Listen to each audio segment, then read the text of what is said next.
You're listening to the Talking Heatwaves Podcast Network. Talking Mondays. Keep moving on. Keep moving on. Talking Mondays. Keep moving on. Keep moving on.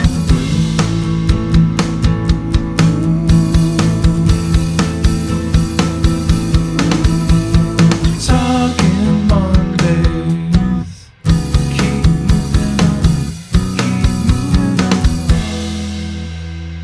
Happy Monday. This is Mondays at the Red Wire, sponsored by our super generous Patreon supporters. I'm Jeff Wood, your host, and joined by, that's right, every Wookiee's favorite right-hand man is here to talk about the news. We're Han Solo today, but we've got some interesting topics to cover, so maybe we should just get started.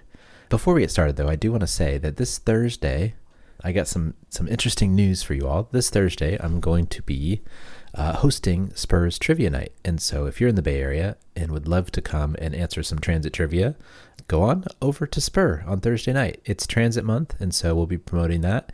And they asked me to come and host it. And so we've got a lot of good questions. We got about 30 questions, local questions, international questions, but mostly everybody's going to be there for a good time. I participated in a trivia night a number of years ago, and it was super fun. And I'm glad that they asked me to come and host it. So we're going to have a blast. Come on over, Spur Urban Center in downtown San Francisco, and hopefully we'll see you there. But as we always do, and we're talking Han Solo on the show, we go through some of the past podcasts that we've been putting together, and then also some of the future ones that are coming up. And so, as I mentioned last time, I'm still working on that Kingwood episode. We're actually editing it at the moment. We're putting together all the audio, so it's coming together and it's coming along. And so we have that draft and we're keeping it going forward. So I'm excited about that.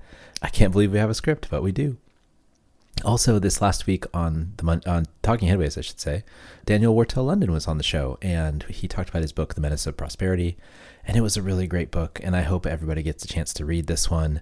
It was so exciting to just kind of put together the dots on some of these economic development histories and stuff. There was discussions about Georgism, there was discussion about Jane Jacobs, there was discussion about the impacts of Moses and some other folks, and on New York specifically, but also stuff that's happening around the country. And it was really interesting to think about how economic development fortunes could have changed if we just kind of had this public mindset about economic development and public property.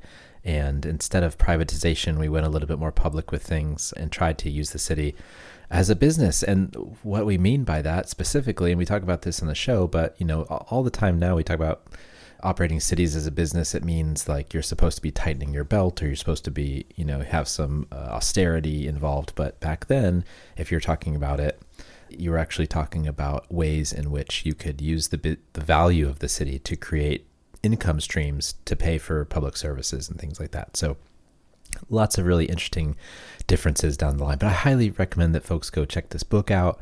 It's not out yet. I think it's on back order or pre-order, actually, I should say. It's on pre-order. It's not out yet, but it should be out very, very soon. So go listen to the podcast and then buy the book, and then go back and listen to our discussion about Yoni Applebaum's book Stuck, and then also go back and listen to our conversation with Alexis Madrigal. Go back and listen to our discussion on basically antitrust stuff as well. All this stuff is connected, and it's amazing to kind of connect the dots in this way. So definitely recommend that one. Sam Sargent will be on the pod, a former Caltrain and now VTA guy. Will talk about a lot of things. We talked for like an hour and a half, so there's actually going to be 2 episodes with Sam. The first episode is going to be on VTA, and the second episode is going to be all things like Caltrain, all things Austin, and a number of places that Sam has been.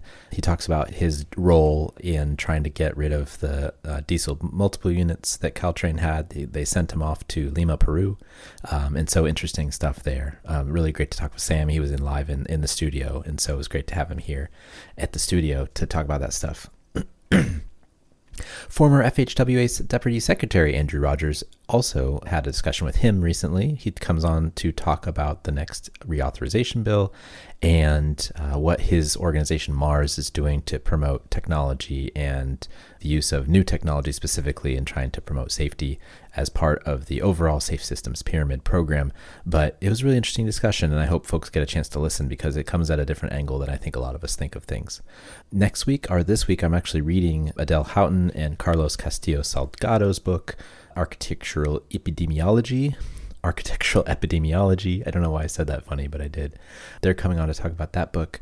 Ben Donsky is going to come on the show and talk about activating space under a highway in Alabama, which is going to be really interesting as well. And then after that, I'm going to go on a few trips in September and October. I'll be gone a bunch. So I'm not actually tried to pre-record as many of these discussions as I possibly could so we could get them out to you every week. And so I'm going to be gone, but we might have some guest hosts as well to put those together. I'm wondering actually if I can actually get some Monday shows out during that time period that I'm gone, but I'm headed out of the country for a little while. And I'll share that more about that with folks as I come back or as I'm in the process. But at the moment, it's something I'm going to do in a bit. But yeah. So and then after that, when we get back, we're going to be at Impact in Portland. So I hope to see folks there as well. I'm going to do some recording there too. So we've got a lot of great stuff coming up. We've got a lot of great stuff in the works. Obviously, we've pre-recorded a bunch of shows for folks. So we have those. And then when we get back, actually, the first day I'm back from my trip, Ben Gordon and Sarah Goodyear are going to be on the show talking about their book, Life After Cars, the hosts of the War on Cars. So we're going to talk with them as well. So I'm excited about that. So we got lots of stuff coming up. So thanks everybody for listening and checking it out.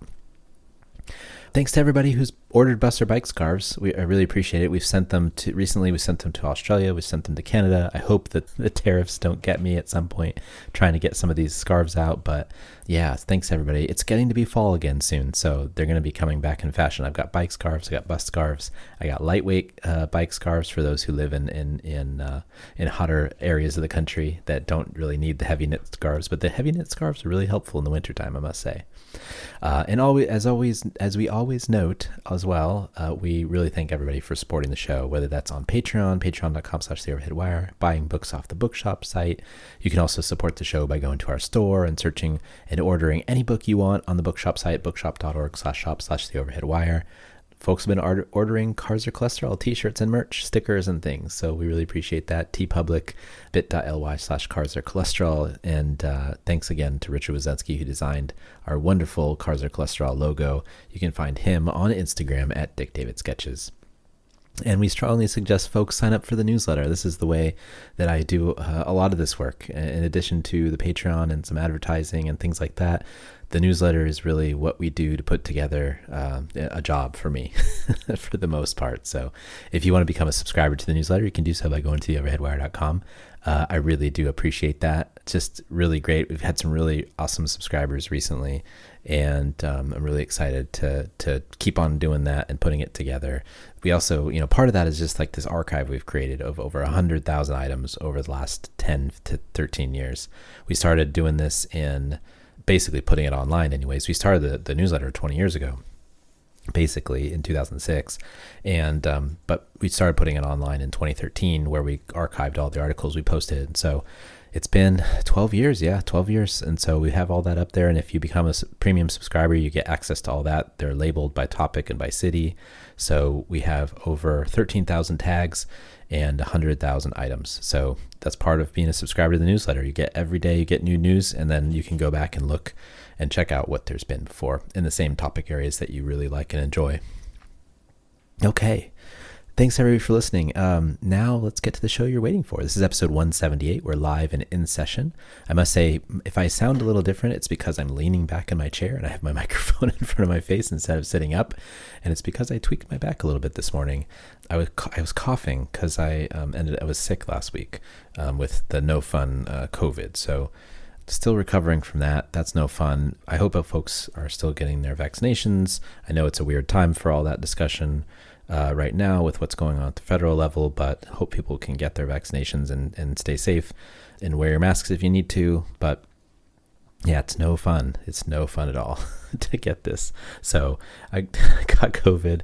Then I stood up this morning and I was coughing, and then I tweaked my back. So just the luck I'm having today, I guess. So I'm leaning back in my chair and having the microphone really close to my face instead of sitting up. And so maybe my voice sounds a little different. It sounds different to me in my earphones. So my headphones. So I imagine it sounds different to you too, but I'd let you know why that's happening.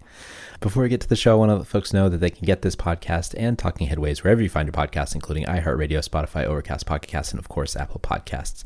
And thanks to everybody who subscribes through podcatchers. You guys are here because of it. I'm sure you're here on this Monday show. Also, if you want to get these shows without advertising in your podcatchers or before or after the show, you can do so by becoming a Patreon member. And so just $1 a month, you'll get ad-free shows, which I really, really do appreciate. Now, this ad for the podcasts and all the Cars Are Cholesterol merch and everything else, that'll be in there. But the ads from different companies that I have no affiliation with, those will not be there if you're a Patreon member. And a number of people have taken advantage of that, so I really appreciate it. It's awesome that many of you have gone over there and decided to support that way. And if you don't, and if you just want to listen to the ads, that's fine too. But I'm just going to give you guys an option because I know that there's a lot of folks out there that don't really like listening to like maybe a car ad. I don't have control necessarily of what advertisement is going to go on there, because the way that they do advertising is like they have controversial, so you can like let or not let political advertising on, which I think I've had turned off. And then everything else is like consumer stuff. So they try to match you with things. And so I guess because we talk transportation, sometimes they think that car ads are okay, and whatever, send me your money. But yeah, so anyways, that's why that happens. So anyways, yeah, so become a Patreon member. You can go without the ads altogether. Okay, the news. Here are some of the stories that piqued our interest from the newsletter over the last few weeks. And this last couple of weeks were kind of slow, so maybe there's a little less news than there has been. I think it's just Labor Day and everything getting close together towards the school and the fall craziness. You know, this fall craziness happens every year, and we do this to ourselves every year. It's crazy. I feel like every time we go into the fall, it's everything crazy starts up, right? Like there's all these conferences, there's all these meetings, there's all people get back in the swing of things, businesses start up getting things together for the fall and whatnot. And then it lulls in the summer, obviously, but the fall is kind of where people are busy. And also I found out that, conferences often happen in the fall because there's less people going on like trips, like vacations and things. And so it's actually cheaper to have your conference near a major holiday because nobody really wants to be traveling then. So if you have conferences that are near Thanksgiving or Halloween or sometime in the fall when there's probably a big college football schedule, it's funny because I think they're cheaper that way. There's more conferences then for that reason. I think urban planning conferences there, I remember in the past anyways, before pandemic, I'd sometimes go to 3, 4, 5 conferences in the fall, and it was just a lot. Anyways, it's fall season. I love the fall though. I love October. I love everything about it, but there's that kind of overwhelmingness about it too that comes up. All right, here we are. First up, Toronto gets transit-oriented density targets. A government of Ontario has set minimum density targets for more than 100 areas that are within about a 10-minute walk to transit in Toronto.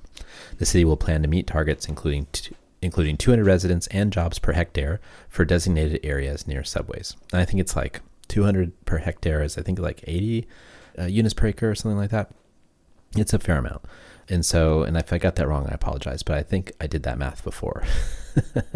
And so, this is by Brandon Donnelly, and then he links to the report. And so it's interesting. They've actually put down they've picked the stations that they want to focus, and it's within a walking distance. And so they're going to densify around these stations.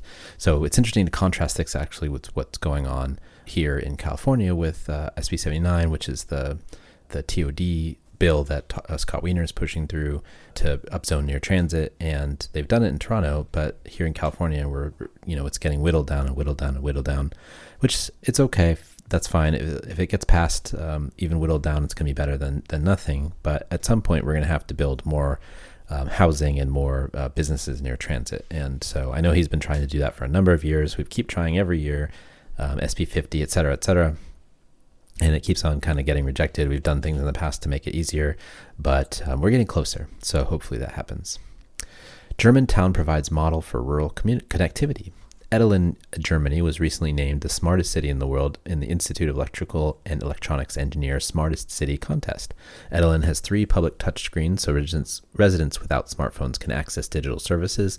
It also has an electric car residents can borrow for free, and a 3D digital twin that displays real-time data about rainfall, temperatures, and more. This was by Michaela Haas, Reasons to be Cheerful.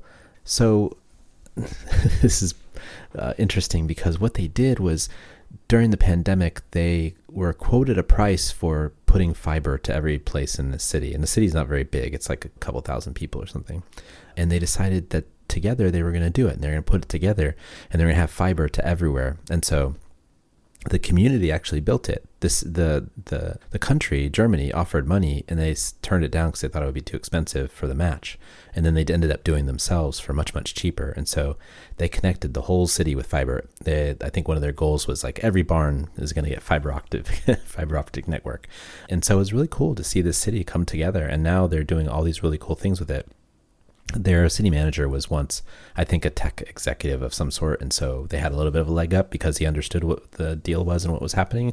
But at the same time, it's turned this little town that before people didn't want to move to because it's not very close to other places, the larger cities around there, to a place where people would like to go because it has these connections and it's connected to the larger, sphere of influence because of the way it's connected through the internet. So I think that's really cool that this little small town was voted the smartest city, especially after all these other cities are trying to be smart or trying to do big things, but it's hard to do the management of it and it gets complicated when it gets to larger places, right? So I think it's probably easier to do these types of things when you have a smaller town and you have less connections to make.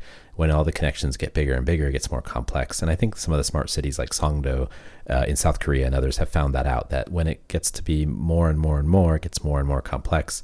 All the systems that you're trying to integrate get more complex. You're trying to do 3 different systems, electrical, transportation, the electric grid and other things, that it gets more complicated to coordinate things. And so the smart cities idea is interesting, but it's also very, very complicated. So I think it's easier probably for the small towns to do it. Check out the Reasons to be Cheerful. This was a really great place to check out some news because they just have so many really interesting things in there, especially about their cities, the cities kind of focus that they have. I remember in the past there was like a German city that had built like these throughways for the wind so that they could cool down the city, and it's actually helped keep like the temperatures like 5 degrees lower over time, even during warming. So really interesting stuff. Electric vehicle range anxiety. Drivers sometimes worry that switching to an EV could leave them with an insufficient range, but EV drivers only used an average of 12.6% of their car's rated range each day, per new research on 40,000 electric vehicles. This was by Tim Levin in InsideEVs. So yeah, there's all these people that are worried about range anxiety, but really, for the most part, people only use a small percentage of it. The use case for vehicles, when people buy them, they're like, oh, well, I want to do a road trip someday, but that's like one out of maybe like 1,000 trips that you make is a road trip. And so what's interesting about that is people really buy for that one kind of use case. And that's why a lot of people buy these SUVs too, is like, oh, what if I want to haul something? And so it is really frustrating because you would like to see smaller cars, smaller vehicles, people driving around things that are more practical in cities, specifically in bigger cities anyways, that are denser and they just don't have as much space. But what people do is buy their cars for the use cases that is probably the rarest. And so this is another example of that. And so I think as cars get more efficient, there's some Chinese vehicle that recently got like 800 miles to a charge or 1,000 miles to a charge or something like that. They're going crazy. And so at some point this is going to be an excuse that's not used anymore. But at this very time, it's something that people worry about, is this range anxiety thing because of the use case. But really, people mostly don't drive that much in the car. The future of cooling is in the past. Many areas which already hot climates exist are looking to local designs to cool them down. Colonialism and the importation of European design brought structures to many countries that weren't suited for the climate. But now many designers are trying to use tried and true methods to control temperatures, such as passive ventilation. This was by Yasmin Al-Rabieh in Atmos, which is an interesting publication. Yeah, so this vernacular architecture, basically places have been designing, people have been designing stuff to keep them cool in these desert climates and these arid places for thousands of years, for 5,000 years or so, when people have been building cities and towns and structures and stuff, maybe 5 to 10,000 years. And so they've figured it out, how to stay cooler. And then when you bring a different architecture from a different place to these places, or modernism, it actually changes the way that you need to use energy, changes the amount of air conditioning you need, etc. And a lot of these buildings that were built in the past, they're actually very efficient at keeping people cool during the day and warmer at night when the temperatures drop. And so this vernacular architecture, the architecture that's tied to the place, is being reformed and not reinvented, but just kind of brought back by traditional architecture. And so I really find that really interesting, and I hope that we can do that more places, because I think we just waste so much energy just sometimes through our architecture. And so I think the passive house ideas that have been brought about are really interesting too, the ways that we can design houses to be more efficient because the way we design them. And so every region's going to be different in the way it looks because of the climate that exists, but as climate shifts, it's going to be interesting to see how different regions shift in their designs as well. Supersized delivery robot. A company called Robomart aims for its new autonomous delivery vehicle to carry up to 500 pounds of goods. Robomart wants to launch its own app where customers order food and have it delivered in one of 10 climate-controlled lockers. This was by Andrew J. Hawkins in The Verge. This is just neuro again, right? They have this big vehicle, and it's basically a moving food truck for the most part. And I think it's funny because a lot of the response, I posted this on Blue Sky, this article link, and a lot of the responses were just like these people saying, oh yeah, it's going to get taken over, the vehicle's going to get commandeered. They even have pictures of like people with spears around a dead vehicle, as somebody sent me. So I think people aren't really keen on this. I'm not necessarily keen on it either. I don't mind walking to the grocery store. But I do know people love some stuff delivered, so I'm wondering who their target audience is. It's not me, but it is people out there who are ordering things.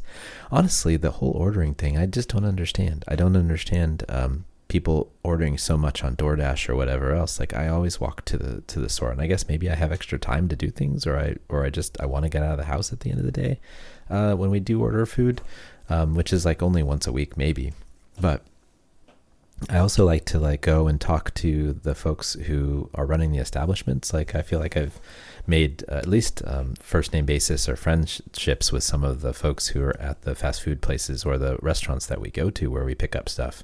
Some places know my daughter, they give her, a lollipop, or I'll go into a place and I'll know the person's name at the front desk or whatever else. And it's kind of nice to make that connection. But the delivery thing, I don't know. I just don't get it. Also, if you pay them locally instead of having to pay DoorDash or whatever, that's another thing. You save them money. That's a whole other issue, of course.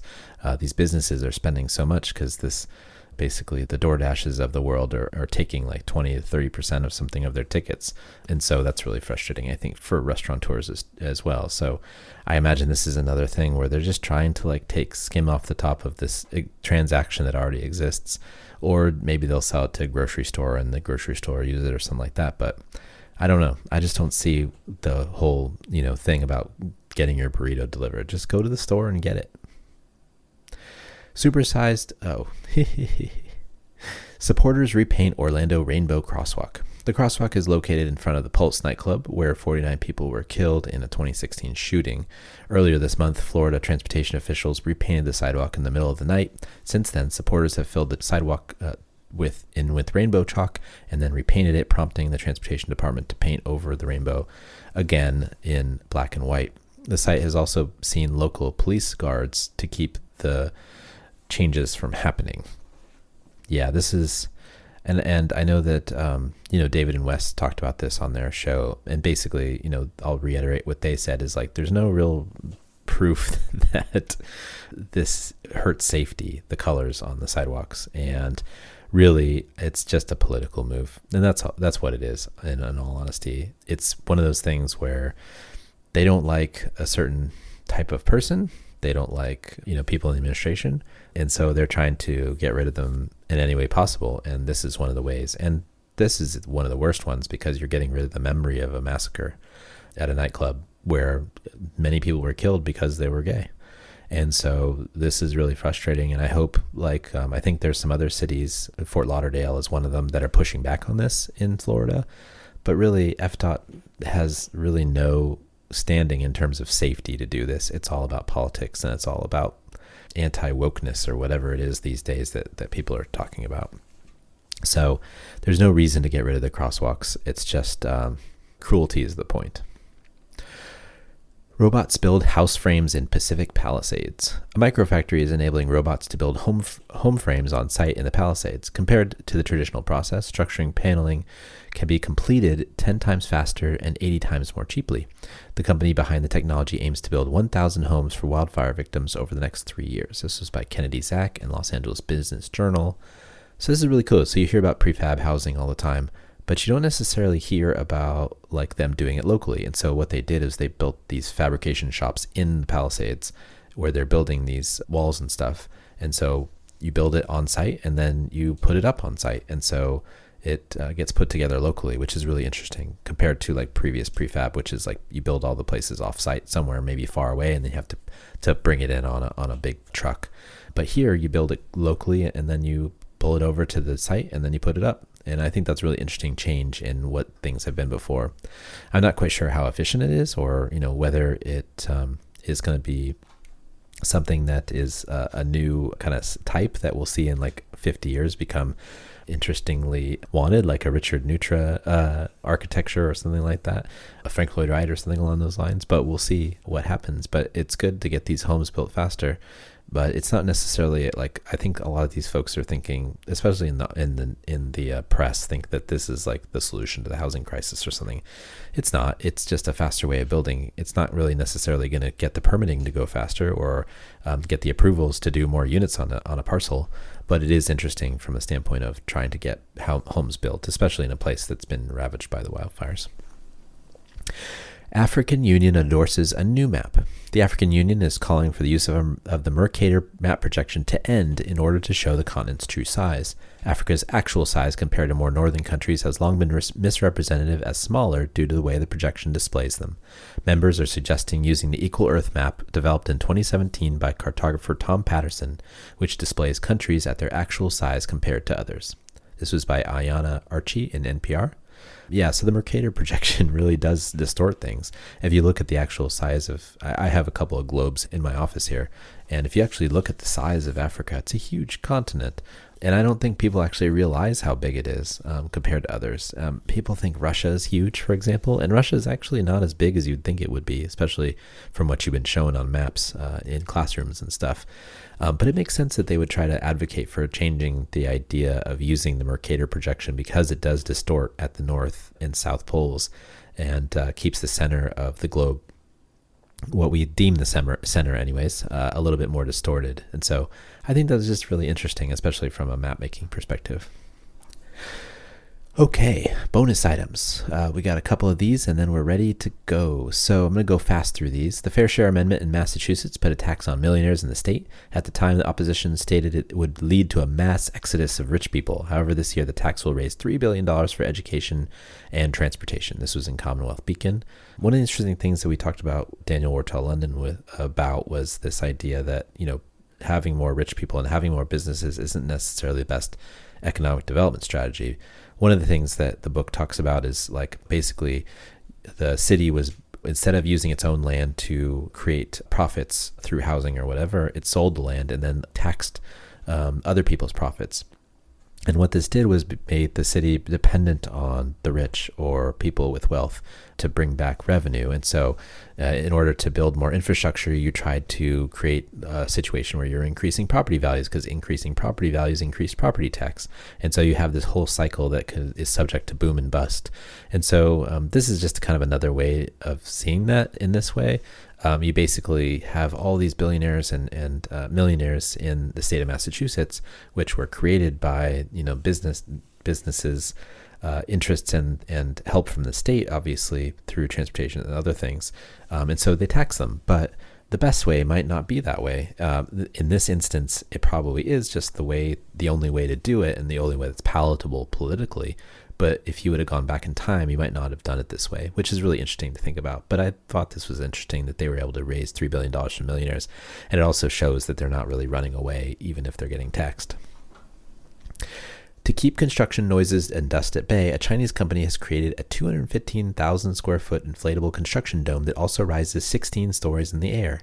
It is also climate controlled and ventilated to allow rain or shine outside. This is in Yanko design. So it's a big, 16-story inflatable bubble. It keeps all the dust out of the surrounding area. I think that's really interesting.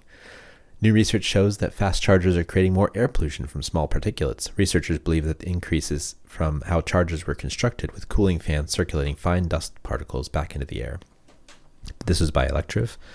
So basically they thought that they were designing these chargers, and so the cooling fans that keep the battery, keep the charger cool, because I'm sure they heat up a lot because they're passing a lot of electricity. Basically the fan is on and it actually just kicks up all the particulates that have been around the charger, and so it creates these little mini pollution areas. There's probably a better way to do that. For electric vehicle owners with large SUVs, the cost of charging the battery is much higher than anticipated, as are the initial purchase prices due to the size of the battery needed to meet range requirements. While manufacturers and dealers have been able to make more money off of larger vehicles due to minimal cost differences between sedans and SUVs, electric vehicles will have a much different cost impact. So this is really fascinating, and it goes back to the previous discussion we had about range, which is when you buy a large vehicle because you want the larger range, it's more expensive. And the reason why is because the battery itself is more expensive. Back when Proterra was doing their bus stuff before they went into bankruptcy, they had this deal where you could buy an electric bus and then you could lease the batteries, or you could buy the bus and the battery. And actually a lot of agencies decided to lease the batteries because they could put it on their operating costs instead of their capital costs. And which is interesting because, operating costs includes fuel, and so the batteries counted as fuel. And so, but it made the buses cheaper overall to start with. And so I think basically now what car companies do is they sell these small vehicles or SUVs, and the small vehicles, and just making them a little bigger is not that much more expensive, but they can charge way more for an SUV, right? So you have these smaller vehicles like a Jetta or something like that, a Volkswagen Jetta. You could sell that for $25,000, and then you can sell the SUV, the upper version of a Volkswagen for like $35,000, but it's really not that much more to produce. It just makes them more profit, right? And so that's why they want to keep selling SUVs. Consumers seem to like them, and they can make way more money off them, which is why you don't see a lot of sedans these days. But now with electric vehicles, what's happening is the batteries are what costs a lot of money, and the fueling those batteries is what costs consumers lots of money. And so the optics and the metrics for making money change, and so the creation of these vehicles is more expensive because the batteries are super expensive at the moment. Battery costs will come down, and I think that's probably one of the things that'll eventually happen with electric car batteries is they'll get cheaper, and so it'll be easier to compete with internal combustion engines. I know that just China and other countries are going gangbusters trying to figure this out. US is trying to figure this out too. There's actually tax credits that are saved that are about batteries, and not vehicles, but batteries. And so I think you'll see more of this happening over time is electric vehicles will have to kind of, get smaller in order to get cheaper, or they'll have to get more efficient at least to get cheaper. So I found that really interesting. This is in Heatmap. New research shows that heat waves contribute to aging. Exposure to heat waves over a few years can take weeks off of someone's life. Over the course of a lifetime, that number is likely to compound. This was in the New York Times. As Waymo vehicles saturate San Francisco, I've had an unnerving frustration. Oh, I should say, before I get started on this soliloquy, I actually wrote this piece in my Substack, and if you want to subscribe to the Substack, you can. It's also on our blog on the website, so you can get it there, or it's also the intro to the daily newsletter, which is where it comes out first. But I talked about what I learned from Daniel Wortel-London's book and how I kind of put it to the idea of Waymo and how it was taking up space in the city. As Waymo vehicles saturate San Francisco, I've had an unnerving frustration with them that I can't quite pinpoint. Backers of autonomous technology give endless benefits that we should be expecting from a transition to vehicles without human drivers. safer streets, safer travel experiences in a vehicle, and greater efficiency.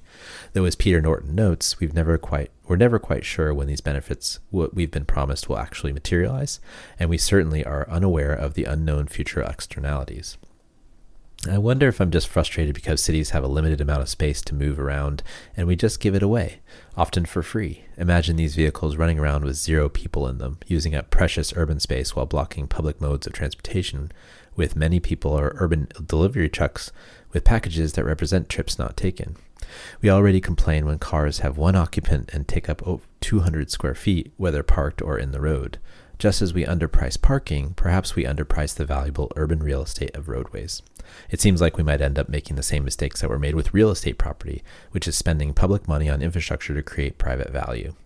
As Daniel Wortel-London notes in his book, The Menace of Prosperity, city leaders around the country decided that private land was more important than public and sold off their ownership stakes. They then depended on the value created by the public investment for private actors and are now forever tied to private sector boom and bust cycles as taxes fluctuate. It's in this way that I wonder if we should think differently about the autonomous vehicle or vehicles more broadly. We shouldn't just be taxing them to maintain and upgrade infrastructure, but perhaps to rethink our geographic relationship with them. The way they operate and the supposed benefits they could accrue are one thing, but the privatization of a public good such as a road is quite another.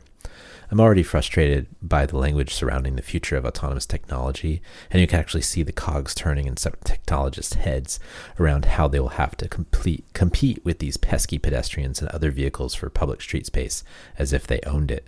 In a recent Substack, Andrew Miller writes that robotaxis have a problem, which is that they can be bullied by pedestrians. He notes that if this continues unpunished, whether socially or by regulations, the whole urban mobility order will be disrupted. As he says, it's choosing a slow-motion breakdown of urban mobility. I might argue myself that auto-centric and auto-dependent systems were already the breakdown of urban mobility, but we can see where this is going. It rhymes with regulations that vilified jaywalking and other street life that existed before drivers of cars were anointed the only users of public lands meant for everyone. I wouldn't take this writing as an argument necessarily against autonomous vehicles, but rather a different way of thinking about how governments should interact with them. We're extremely fearful of publicly owned property being used to create value and profits for the public good, but we're very good at investing public money that make private entities money. In other countries where friends have asked why there's not a publicly owned corporation that builds transit lines and benefits and operates off the axis they create, the Hong Kong method is an extremely popular talking point, but public profits are very scary for many in the United States who see the public sector as a means to private profits. As driverless vehicles duplicate public service and privatize gains from using public land, we should start thinking about the ways in which the continuation of car culture without drivers impacts society. While there may be some good that comes from their use, I'm not sure we're looking at them from the right angle. So I wrote this and I've been thinking about whoa, maybe we should have a vehicle property tax. Vehicles take up so much square footage in a city. We charge property tax for homeowners and landowners on city property to take up space. So what if a car was we charged it for how much space it took up? I find that would be a very compelling but really hard argument to win. And I'm still thinking through it, but I think it might be interesting. I don't know. What do you all think? Do you think we could get away with a property tax that basically tax people for the amount of land that a car covered? How would that change the calculus of things? I'm really interested. I mean, we kind of do with parking permits and stuff, but it's not quite the same.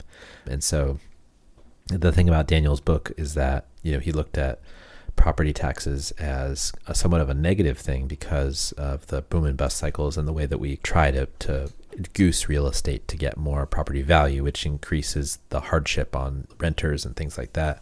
And so it's a really tricky and hard question, but we really do need to rethink how we're thinking about vehicles in cities, also how we rethink autonomous vehicles in cities, because if they're running around with 0 people in them, that's no good for anybody because they're just taking up our valuable public space and they're using it to further their own ends. And finally, Florida State Representative Michael Owen is considering writing a law that would dissolve Tampa's regional transit agency HART and create a new one only within the city limits. Tampa area voters have passed transit taxes in the past, but they were struck down by the state Supreme Court. This was in Florida politics. All right. This week and every week, I want to thank our generous Patreon supporters. You guys are awesome. Keep the show going by listening and supporting each month. This show and Talking Heatwaves really wouldn't be here without you, so thank you very much. You can support the show by going to patreon.com/theoverheadwire. We've had people sign up each month during the pandemic over the last 5 years, and we're super appreciative of that. $2 a month will get you some stickers and a handwritten note. $10 a month will get you one of our scarves. Also, I want to mention we did produce an audiobook version of Raymond Unwin's 1909 classic Town Planning and Practice. If you want to get your hands on one, go to raymondunwin.com and download it as a podcast. Okay, listener questions and comments. I don't have any comments or questions this week, but I do want to urge everybody to write in if you get a chance, or if you wish to. If you don't wish to, you don't have to, but I love hearing from folks. Feel free to email us at theoverheadwire@gmail.com. And then finally, Puppies and Butterflies. As part of the show, we're talking about something fun, interesting, or maybe it just didn't fit in the other sections. This week on Design Boom and a bunch of other sites, I saw this guy called Xing, Xing, and he's in China, and he designs like dioramas for his cats, basically, and they're like life size for them. And so the most recent one he did was a subway, and that's really fascinating. He built this like whole subway station for his cats.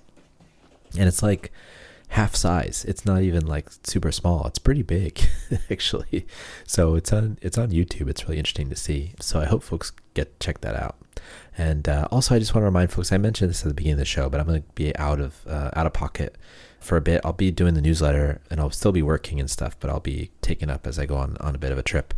But yeah, so I'll be headed to China for a month with my wife to visit family, and I'll be taking a week off in terms of vacation, but I'll be still working the other 3 weeks. So I'll still be doing stuff. It's just really hard when I'm there to work in terms of the podcast. So I don't know if I'll be able to get Monday shows out, but I will be able to get Talking Heatwaves out because I've already recorded a lot of the shows that we'll be doing during that time period.